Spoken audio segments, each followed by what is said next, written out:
తిరుపతిలో మధ్యాహ్నం లంచ్ కోసం ది ప్యారడైజ్ బిర్యానీ రెస్టారెంట్‌కి అయితే వచ్చాం. సో, చాలా రోజుల తర్వాత ది ప్యారడైజ్‌కి అయితే వచ్చాం. సో, లోపలికి పోయి ఖాళీలో బుక్స్ చదువుతామో లేదో తెలీదు గానీ, మెనూ కార్డ్ మాత్రం ఒక 10, 15 సార్లు అయితే చదువుతాం. ఆర్డర్ చేసేది 2 ఐటెమ్సే. అలా ఆర్డర్ చేసిన తర్వాత ఇక్కడ దారుణమైన విషయం ఏంటంటే, ఇక్కడ ఏసీ అయితే లేదు. ఫ్యాన్ పెట్టారు. సో, ఇదైతే చాలా దారుణం. ఇంత పెద్ద రెస్టారెంట్‌లో ఏసీ అయితే లేదు. అండ్ ఆ ఫ్యాన్ కూడా గాలి అయితే రావడం లేదు. మొత్తానికి ఇది ఒక క్రేజీ రెస్టారెంట్ అనమాట.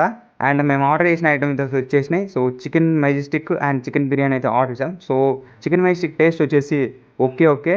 మా వాడైతే బాలేదని చెప్పి తింటూనే ఉన్నాడు. అండ్ ఇంక మెయిన్ కోర్స్ వచ్చేసి బిర్యానీ. ఇందులో మెయిన్‌గా గుడ్డు అయితే వచ్చేసింది. చాలా రోజుల తర్వాత గుడ్డు అయితే చూస్తున్నా. ఇంకా బిర్యానీ టేస్ట్ విషయానికొస్తే బాలేదు టేస్ట్ నిజం చెప్పాలంటే. మా వాడైతే తినడం అయిపోకముందే ఫింగర్ బౌల్ అనేది అడుగుతున్నారు. వాళ్ళొచ్చేసి బయటికి దొబ్బేయమన్నారు. ఇంకా బిల్ కట్టేసి బయటికైతే వచ్చేసాం. సో, ఇక్కడ ఫుడ్ అండ్ ఎక్స్‌పీరియన్స్ గురించి చెప్పాలంటే నా లైఫ్‌లో one of the worst experience అని చెప్తా. ది ప్యారడైజ్ రెస్టారెంట్‌లో.